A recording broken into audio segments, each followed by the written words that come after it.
அனைவருக்கும் வெற்றி தமிழ் பயிற்சி அகாடமியின் சார்பாக இனிய வணக்கம். இந்த ஷார்ட்ஸில் 8th சயின்ஸில் முக்கியமான தினங்கள் கொடுத்துருக்காங்க. இந்த தினங்களில் இருந்து கண்டிப்பாக ஒரு வினா நமக்கு கேட்டுக்கிட்டே இருக்காங்க. ஸோ ரொம்ப சிம்பிளாக பார்த்து வச்சுக்கலாம் வாங்க. உலக காடுகள் தினம் என்று கொண்டாடப்படுகிறது அப்படின்னா மார்ச் 21. உலக நீர் தினம் மார்ச் 22. சுற்றுச்சூழல் தினம் ஜூன் 5ஆம் தேதி. ரொம்ப முக்கியமானது. சுற்றுச்சூழல் தினம் என்று கொண்டாடப்படுகிறதுன்னு கேட்பாங்க. ஜூன் 5. உலக இயற்கை பாதுகாப்பு தினம் கொண்டாடப்படக்கூடிய நாள் ஜூலை 28. ஓசோன் தினம் ரொம்ப முக்கியமானதுங்க. உலக ஓசோன் தினம் என்று அனுசரிக்கப்படுகிறது அப்படின்னா செப்டம்பர் 16ஆம் தேதி.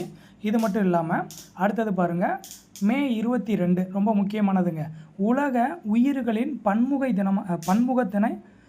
பன்முகத்தன்மை தினமாக நம்ம கொண்டாடுறோம். ரொம்ப ரொம்ப முக்கியமான கேள்வி. மே 22 உலக உயிரிகளின் பன்முகத்தன்மை தினமாக நம்ம கொண்டாடுறோம். ஸோ அப்போ இந்த ஷார்ட்ஸ்லாம் ரொம்ப முக்கியமான தினங்கள் பார்த்தோம். அடுத்தது இன்னொரு தினம் என்ன அப்படின்னா மார்ச் 3 கொடுத்துருப்பாங்க. அதுவும் நம்ம 8th புக்கில் கொடுத்துருக்காங்க. பாருங்கள், ரொம்ப ரொம்ப முக்கியமான கேள்விங்க. உலக வனவிலங்குகள் தினம் மார்ச் 3ஆம் தேதி கொண்டாடப்படுகிறது. சரியாங்க, இதுவும் நமக்கு எக்ஸாமில் அடிக்கடி கேட்டிருக்காங்க. ஸோ தினங்கள் பார்த்தீங்க அப்படின்னா கண்டிப்பாக ஒரு வினா இருக்கும். இதை நல்லா பார்த்து வச்சுக்கோங்க.